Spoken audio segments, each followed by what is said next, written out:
الرحيم الحمد لله رب العالمين وصلى الله على سيد المرسلين وعلى آله الطاهرين وصحابته أجمعين.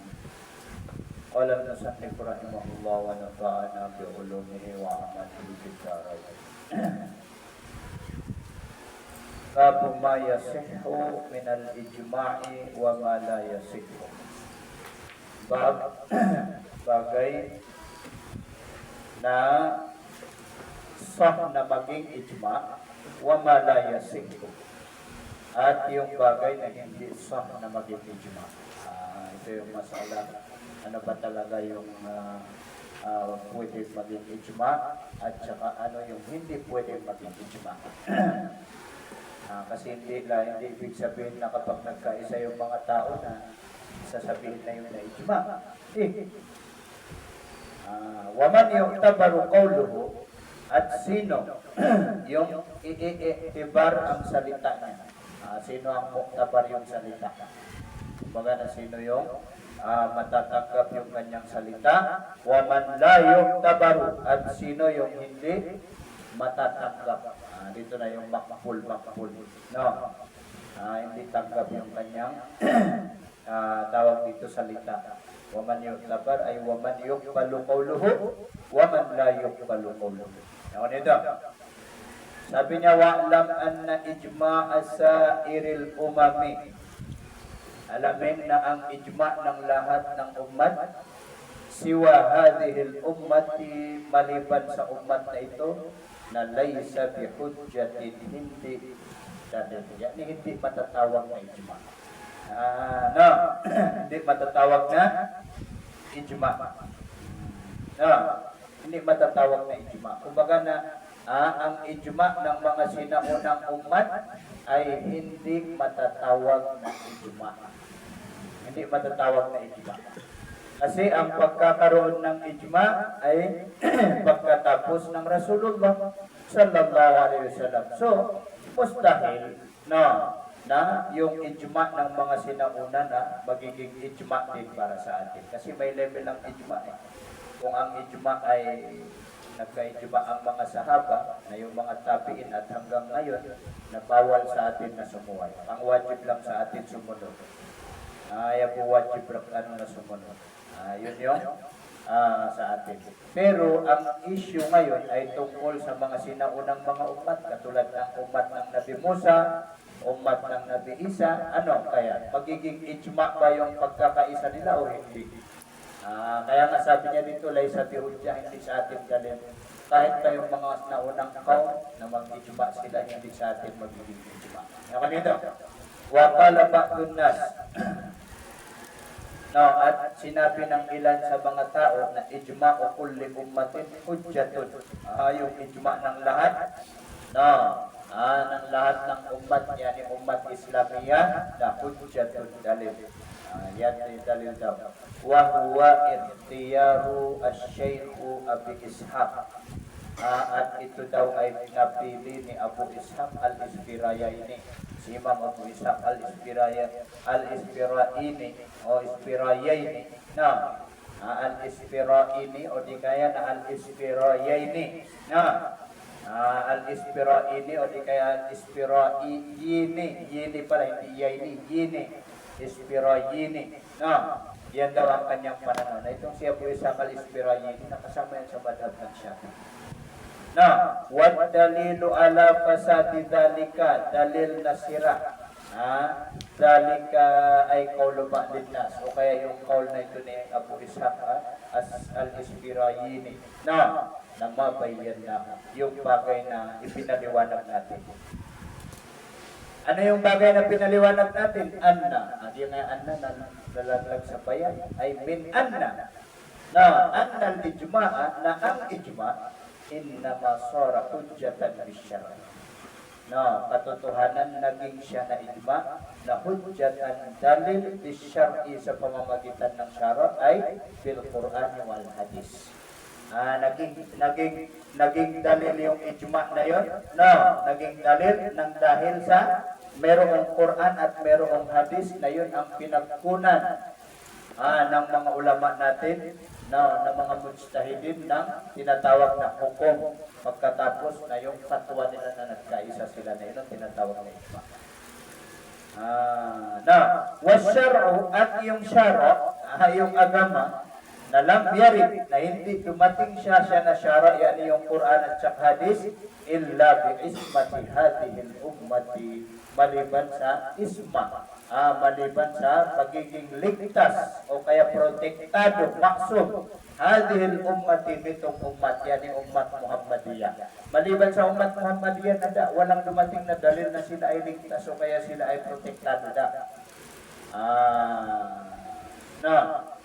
so yan ang pinakamalaking bagay na dapat nating maunawaan sa pag-ijma. Kung ganun sabi niya, fawajaba jawazul khata'i, na pwede na magkamali.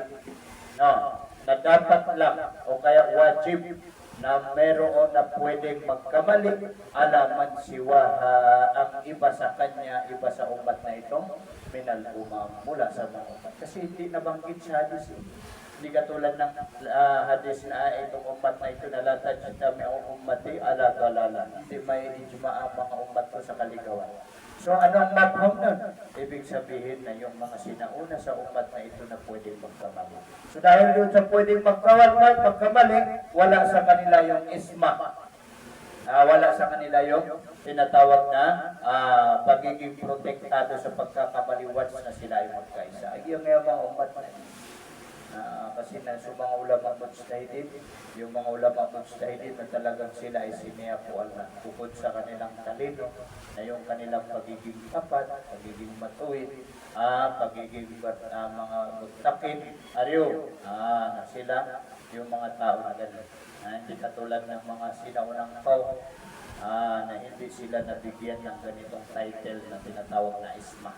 Ewan ito, faslun wa amma hadihil ummatu, at patungkol naman sa ummat na ito. Katerman, sa ummat na ito, sino ba? At sino ba ang matatanggap yung salita niya bago pwedeng tawaging ijma? Hindi naman buong ummat ng Muhammad na magkakaisa na naman. Wa amma hadihil ummatu, at patungkol sa ummat na ito, yani ummat Muhammadiyah, na fa-ijma'u ulama'i kulli asrin minhum, na yung pagkaka-ijma ng mga ulama kulli sa bawat asrin panahon minhum mula sa hadihil ummah, na hujjatun, yun ang dalil. Kaya ijma na sa mga ulama. Hujjatun alal asril ladhi ba'dahum, sa panahon na ba'dahum, pagkatapos nila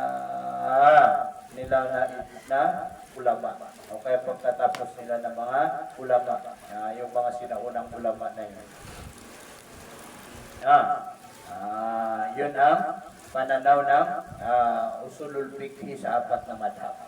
Pero waqala Dawud, sinabi ni Dawud al-Zahiri, ijma'u ghairi sahabati laysa bihujjati. Ano ang ijma' ng hindi sahaba na hindi magiging dalil o kaya hindi ijma'. Para kay Dawud al-Zahiri, yung ijma' ng hindi sahabat ay hindi matatawag na ijma'. So dahil sa hindi matatawag na ijma', hindi rin magiging dalil. Di mo rin dalil. Yun ang sabi ni Dawud al-Zahiri. Samantala sa mga Shia naman, na kapag Shia na Rafidi, sabi nila kapag ang Ali ay wala doon sa nag-ijma, hindi matatanggap yung ijma na yun. So dahil sa hindi matatanggap na ijma, hindi magiging dalil. So ayan, halos parehas lang dito sa salita ni Dawud al-Zahiri. Kasi si Dawud al-Zahiri, sabi niya kapag hindi sahabat, aswali na sahabat, swali. Pero sa mga Shia Rafida, kapag wala ang Ali, hindi tanggap yung ijma. Pag wala ang Ali, hindi tanggap ang ijma. Wad dalilu ala ma qulna. At ang dalil sa sinasabi natin. Ay min anna al-ijma'a hujjatun ala al-asr alladhi ba'dahu. Ang dalil sabi niya, ang dalil na ang ijma ay dalil, ang dalil na ang ijma ay magiging dalil, qulna qawluhu ta'ala, yung salita ng Allah. Anong salita ng Allah? wa may yushaqiqir rasula, sino man ang sumuway. Syaqik ito na yung yukhalif, sino man ang magkhilaf ar-rasula, sumuway sa rasul, min ba'di ma tabayyana lahul huda, pagkatapos ng matabayyana, pagkatapos luminaw, lahu sa kanya naman al-huda, ang gabay. Yung gabay. No, al-ayata, yung ayat na ito. Saan ba ang dalil dito? No, hindi niya dito binanggit. Sabi niya, tapusin mo yung ayat. وَيَتَّبِعْ غَيْرَ سَبِيلِ الْمُؤْمِنِينَ. Ariyo, وَيَتَّبِعْ غَيْرَ سَبِيلِ الْمُؤْمِنِينَ. At sundin niya ang hindi daan ng mga Muslim. Yung na Muslimin doon na dyan.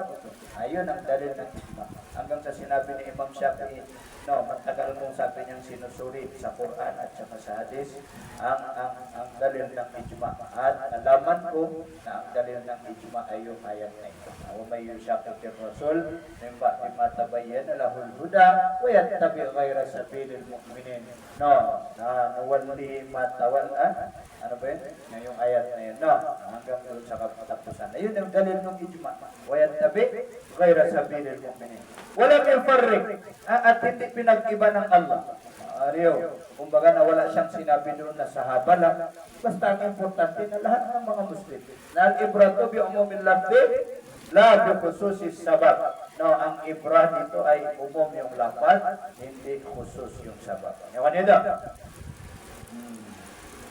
Wa qawluhu sallallahu alaihi wasallam, at yung salita ng Nabi sallallahu alaihi wasallam, la yahlu asrun, hindi mababakante ang isang panahon. Lagi may asrun dito na isang generation. Min qa'imin, hindi mababakante yung asrun min qa'imin, min sa'ida para sa maf'ul. Qa'imin maf'ul, maf'ul nung la yahlu. Hindi mabakante ang isang panahon min qa'imin, mula sa maninindigan lillahi azza wa jalla, para sa Allah Ta'ala, bi hujjatin, maninindigan ng dalil. Hindi mabakante yung panahon. So, ibig sabihin na yan nagsasaka. Ito ay nas, ito ay prangka, sorry. No, na nagsasaad na bawat panahon talaga, no, na mayroong mga maninindigan para sa Allah ng dalil. Sino yun? Yung mga ijma ng mga umat na ito. Yan ito. Wali annahu, at dahil katotohanan siya na ijma, na ittifaqun, yan ay pagkakaisa min ulama il-asri, mula sa mga ulama ng bawat panahon. Ariyo, ala hukmil hadisati, sa hukum ng al-hadisati, sa bagong issue. Bagong issue. Hukum sa bagong issue. Ito na nilagay doon, yung posisyon na lagi doon ito na buwan na, di ba? Naintindihan nyo ng maayos, hindi? Clear? Malakas yung echo niya. So, doon sa pagkakaisa nila, napaashbaha sahabat, natulad din ang kanilang pagkakaisa. Paashbaha, natumulat siya na ittifaqun, no, as-sahabat, sa mga sahabat. Tulad din ng mga sahabat. Mayroong dumarating ng mga issue. So, kung tutusin na, foul din bang dito sa dalil na ito, na foul din yung nagsasabi ng putol na ang panahon ng ijtihad. Kasi nagbabago-bago yung panahon eh. Sa tuwing nagbabago-bago yung panahon, na mayroong mga panibagong mga issue ng mga tao. At tulad na itong sa panahon natin ngayon, namyakan na double food. Napakarami. So dito pa lang ay may intindihan natin, kung titingnan natin na sa mga ulama sa ngayon na mayroon pa rin mga nagsasabi na may mga mustahil. Mga mustahil ba? Kasi kung magbabase tayo dito sa dalil, inuman mo yung mga salat na natitindigan na yung mga tulad nila Sheikh Bibas na yung nakatawiran ng mga mustahil. Ariyo sila Sheikh Albani, Ayat na katawiran sa mga mujtahid. Kaya ang Ibn Taymiyyah, nasabi nila mujtahid. Ang Muhammad bin Abdul Wahab na mujtahid. Na kung tutusin, ang panahon ng mga yan ay nasa ibaba na ng 300. Sa ibaba na ng 300. Pero yung mga stricto talaga na hindi nila, paano natin sasagutin? Bawat panahon na may dumarating na panibagong issue. Nagyungutuwa lagi dito na doon natin matatagpuan sa mga mujtahid bitlakit o tinatawag na mujtahid muqayyad. Kasi yung mga mujtahid muqayyad na merong dumating sa kanila na issue, pagkatapos sila ay nagbibigay ng mga fatwa, pero sila ay nanggaling sa kaidah ng kanilang imam. Hindi sila lumalabas sa kaidah ng imam. Tulad ni Imam Shafi'i na meron siyang mga kaidah, hindi rin pagawa. Ano yung mga kaidah ng Shafi'i?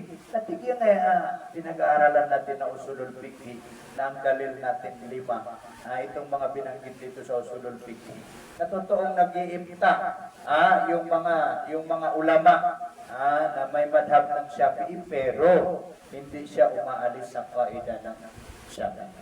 Katulad halimbawa doon sa kaidah na al-aslu fil asya al-ibaha. No, ang asal sa lahat ng bagay na pwede. Ano yun? Yun yung original sa lahat ng bagay. Yun ang sabi ni Imam Shafi'i. No, samantala naman, ang sabi naman ni Imam Hanafi na al-aslu fil asya at-tahrim. Ang asal sa lahat ng bagay haram. Mario. Ayon ang kay Imam Hanafi. So, ibig sabihin, kapag hindi dumating ang dalil, Quran, Hadis, automatic yung bagay na yun, bawal gawin. Yun ang sa Hanafi. Samantala sa Shafi'i naman, na kapag dumating yung isang bagay na walang nas, walang Quran, walang Hadis, hindi naging kiyas, hindi naging tawag nito, hindi naging ijma, ang bagsak niya na istishabul asal. Yani al-aslu bara'atul dhimma. Ang asal na walang obligasyon ng tao. Yun ang sa Shafi'i. Nasigiran natin. Simpan sa Hanbali na al-aslu fil ibadati al-hadru. Kaya ngayong mga wabi masyado silang stricto Kasi sa kanila, ang asal-asal sa bagay, sa ibadat, hindi sa mga bagay-bagay. Sa kanila na al-aslu fil ibadati al-hadru. Ang ibang asal sa ibadat sa madhab ng Hanbali, bawal. Anong bawal? Yani, kapag hindi dumating ang nas doon sa isang ibadat, bawal ng gawin. Hindi rin mamuhan balik. Magkakaiba sila ng pananaw. So, diyon yung mga tinatawag na binitawan na ilan sa mga kaidah. Na kung tutusin na yung mga mujtahid ngayon, yung mga ulama ngayon na nagbibigay ng patwa-patwa ganito, naroon sila kukuha sa mga kaidah. Doon sila kumukuha sa mga kaidah. So yun ay isa ring paraan para, kumbaga na para pagtibayin yung sinabi o salita ni Imam Ibn Salah, rahmatullah alayhi. Na pagkatapos ng 300 wala nang mujtahid. Kasi ang mga mujtahid na hindi lang sila yung mga taong nalikom nila yung ilmu ng fiqh, bagamat nakagawa pa sila ng kaidah. Kalalaman, naging madhab Hanafi. No, kasi yung mga madhab Hanafi na yung kanilang yung kanyang mga masala na tapos hanggang sa kiyamat. May kadagdag lang mga masala mga Hanafi. Magtataka na lang tayo na magpapatuwa tayo, lalo na sa muamalat, business and trade, na karamihan ng sinusunod natin ay kaidah ng mga Hanafi. Kadagdag lang. Katulad halimbawa ng mga tawag dito, mga bay'ul mu'atta, na kaidah na nahanapin na hindi na natin pwedeng, kumbaga na wala na tayong pwedeng sabihin dyan. Kasi yung mga tao ngayon naging adat na nila yan.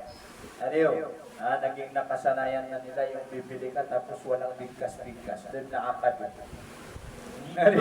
Walang akad. Kahit pa doon sa mga mamahaling bagay, doon na akad-akad. Diri-diri. Pabili, RC, pabili. Wala pang akad yun. Kasi sabihin lang niya yung gusto niyang kunin. Nadaakad bro. Magkano? 20. Yan pasan. Then natigin na binili ko ito. Binayaran ko ito. Then wala nang mga ganun-ganun na salita.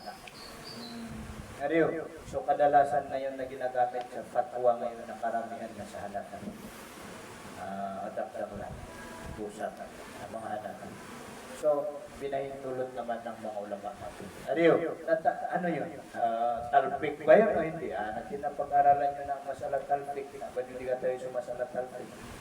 No, yung masalat talpik. No, yung sinasabi natin na madhab na galawgaw.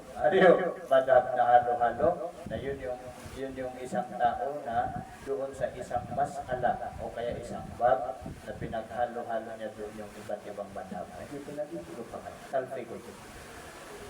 Ano ito? Faslon.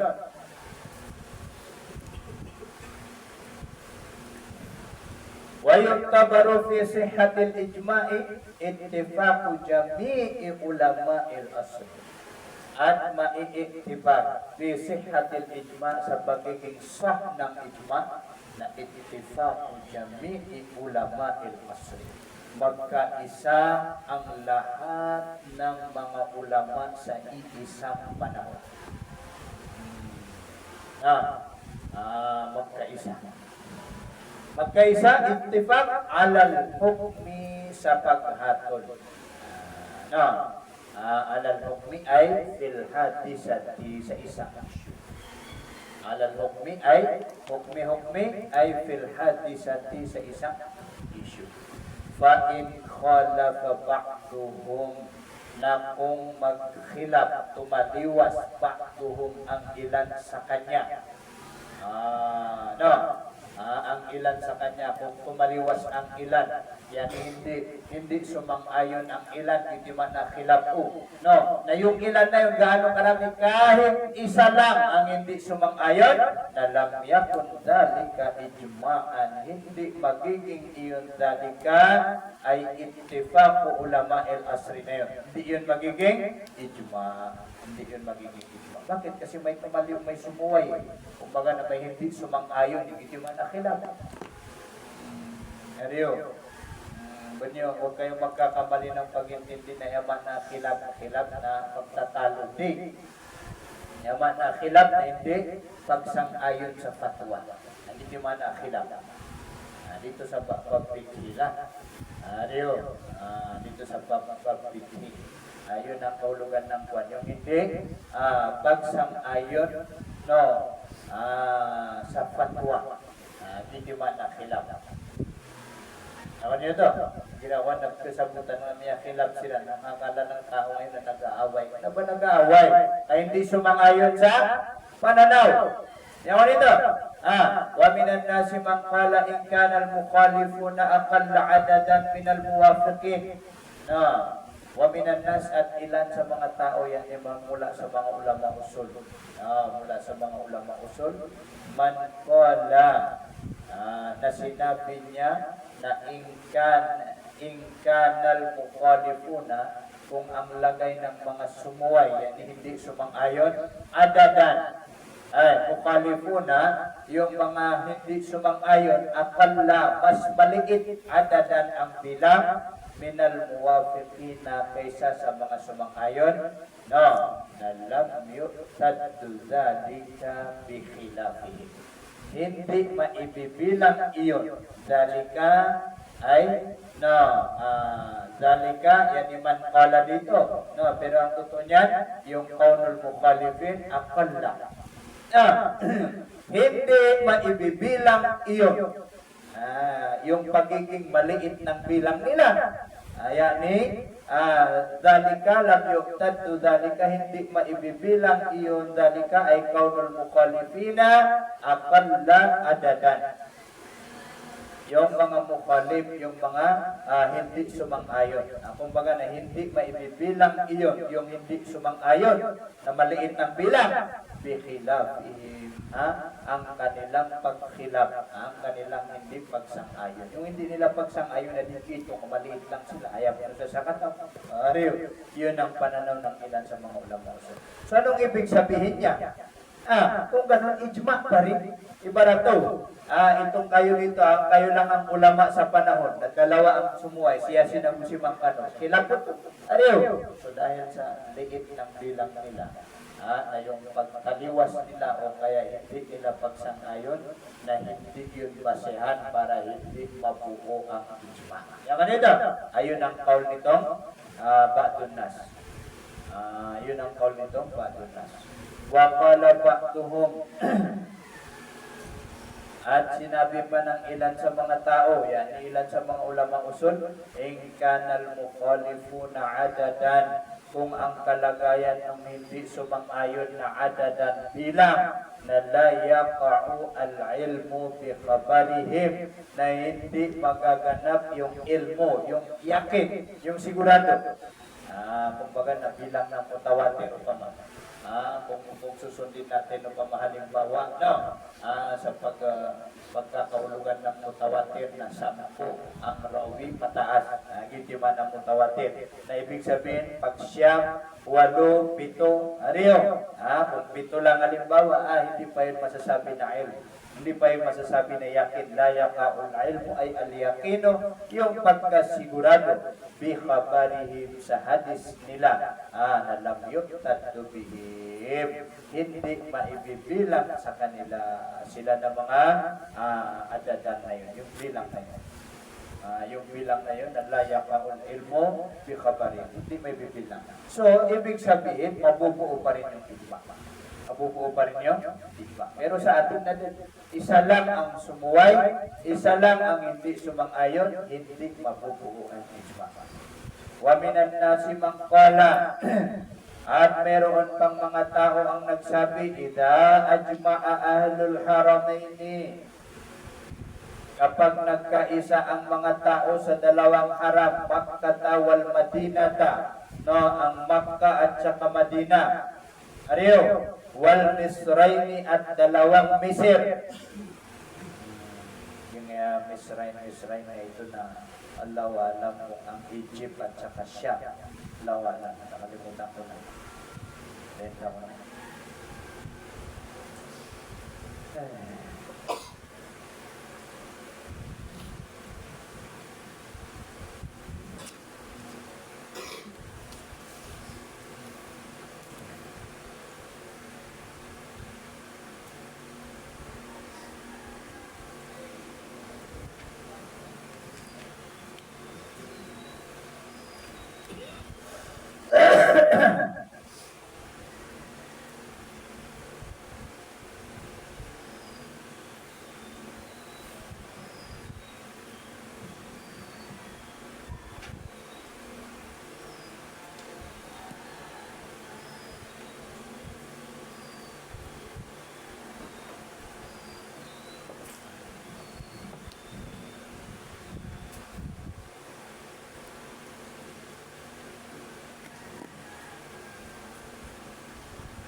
Misrain.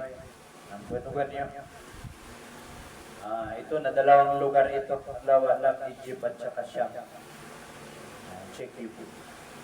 Misrain, dalawang Misrain. Wal Basrati wal Kufati.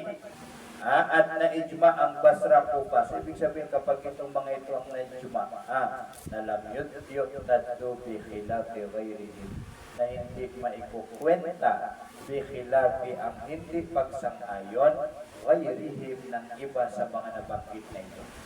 Pag sila ang na-ijma natin, tanong sa Pilipinas, si Barakat na food state tanong, siya namin kulo yung food state pa ba? Ariyo, may call din siya pa mga khilaf doon sa mga tao na yun. Ariyo, na hindi may bilang yung call niya. At iyan niya kayo sa naalul karamay. Ariyo, Tapos yung dalawang Misraim, tapos yung Basra at saka Kufa, kasi dyan ang naging kampo ng Islam sa mga sinaunang panahon. Na hindi pa ibibilang yung pagsalungat ng iba sa kanila. Ito bilang. So ibig sabihin na mabubuo pa rin yung ijma. Waqala Malikun, sinabi ni Imam Malik rahmatullah alayhi, Ida ajma'a, kapag na-ijma, kapag na-ijma, dito sa baba sabi niya, wa pinuskatin ijtama'a, kapag nagkaisa, Ahlul Madinati, ang mga tao sa Madina, na lam yuqtaddu bi khilafi ghayrihim, na hindi ikukwenta bi khilafi ang pagsalungat ghayrihim ng iba sa kanila, iba sa mga Ahlul Madina. Kasi syempre ang Madina nandiyan upama naging focus yung agama sa panahon ngayon. At saka si Imam Malik na kasama sa dalil niya na amalu Ahlul Madina.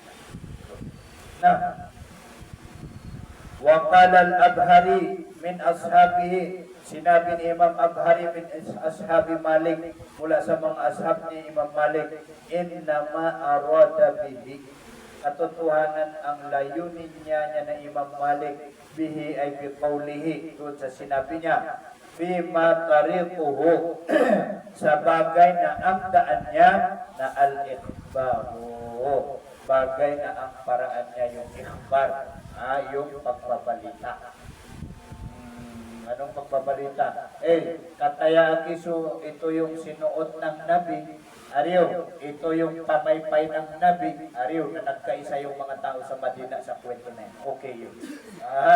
Yun ang mabhong. Kumbaga na, ang mabhong ng salita ni Imam Malik, sabi ni Imam Al-Abhari, na yun yung masala ng pagkukwento lang. Nabagyo mo na masala hukom, hindi masala hukom.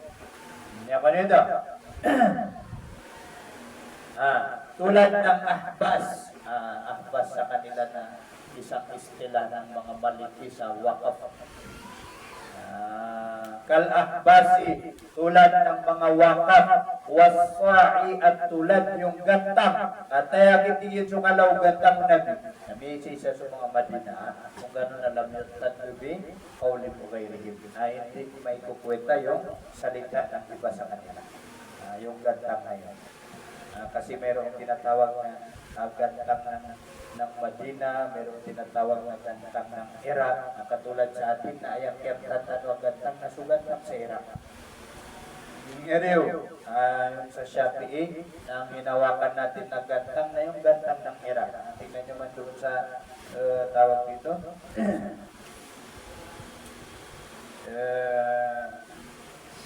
Bisuja, nandoon. Ariyo, yung gantang ng Iraq. Siya balik natin. Kapag once na kuwan, yun ang tinutukoy. Hindi ibig sabihin dito na lahat ng hukom di. Ariyo, pati ito na yung miyaswa ng mga ulama, tulad nila Imam Sufyan bin Ibn Uyayna.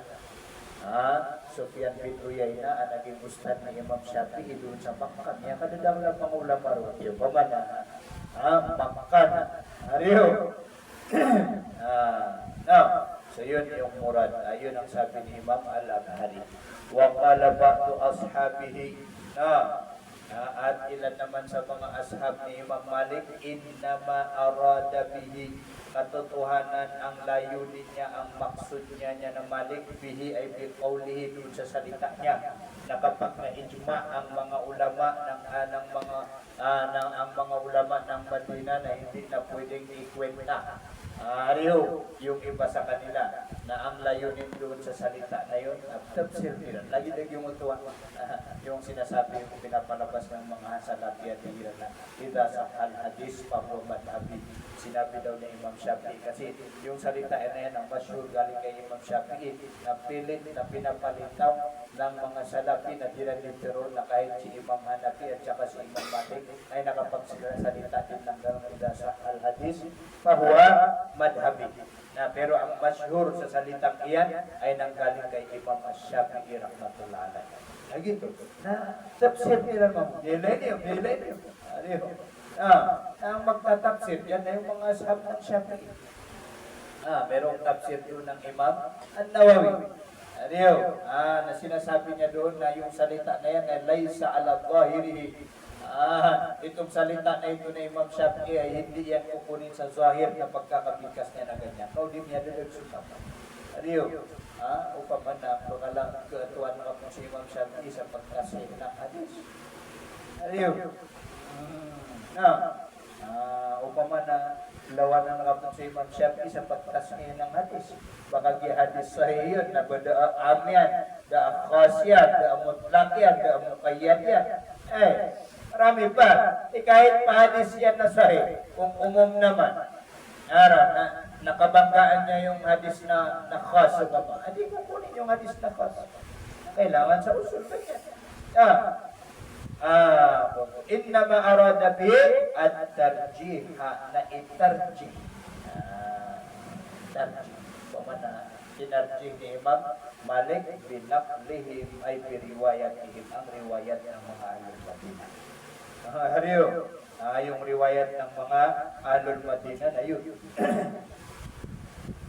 Wa qala ba'duhum, at sinabi pa ng ba'duhum, ba'du ashabi Malik, innama arada bihi fi zamanis sahabati wa tabi'in wa tabi'i at tabi'in.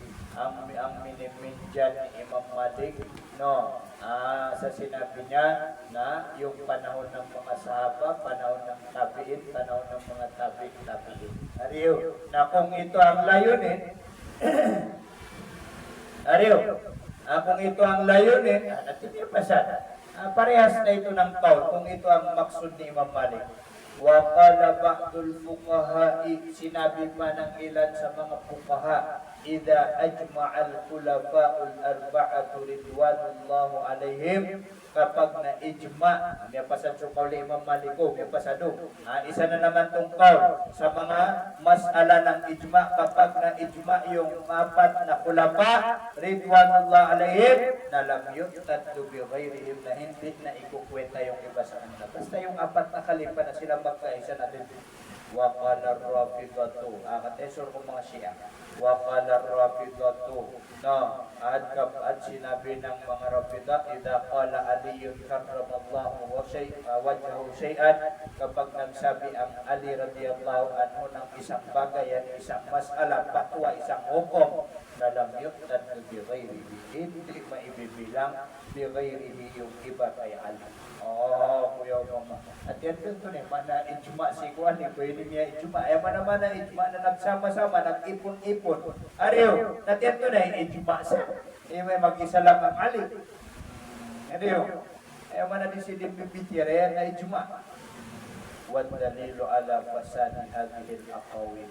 Ang dalil na sira ang lahat ng mga nabanggit na qaul, na anna Allah subhanahu, nakatotohanan ng Allah subhanahu, innama akhbara, patunayan, akhbara, binanggit niya, o kaya, ihinayag niya, an ismati jami'il ummah, na protektado, maksum ang lahat ng ummah.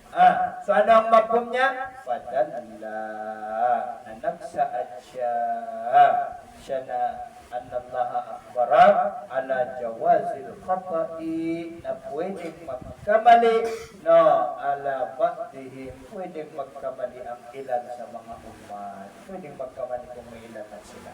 Nabaya murad rupa man yung ganito natin. Yaman ito. So, ibig sabihin na ang ijma pa rin ay hanggang sa walang sumalungat doon sa mga kapwa nila mga mujtahidin, ariyo nagtitip doon sa ijma. So minsan na meron pa kayong mababasa na libro na Ijma'ul A'immatil Arba'ah. Ijma yung apat na imam. Yung ijma ng apat na imam yung natitutuan sa ijma. At hindi kebetulan sa ijma yan miyawpakat so khulafa'ur rasyidun. Ariyo, hindi matatawag na ijma sa usul na. Pero kapag nakita natin yung mga may libro na gano'n na nasulat, nabayama na ito na ijma, ittifaq. Magkaiba yung ittifaq at saka ijma sa istilah ng usul. Yung ittifaq ang nabalang Katulad ng mga sinasabi nila, kung iraran natin pa isa-isa, sabi ni Imam Malik, na pag nagkaisa ang Ahlul Madina, yan ipag na ittifaq, nabamanan niya na ijma. Nariyo kung ako ang sasabot doon, pero ang murad, ang layunin ng salita ni Imam Malik na ijma, no, na ittifaq. Kapag nagkatugma-tugma, o kaya nagkatugma-tugma yung kaul ng mga tao sa Madina. Kasi magkaiba ng istila sa usul, no, yung ijma at saka yung ittifaq. Mabidot. Yaman yun na? Wallahu a'lam. Faslun, may yuktabaru fi sihhatil ijma' ittifaqu kulli man kana min ahli al-ijtihad.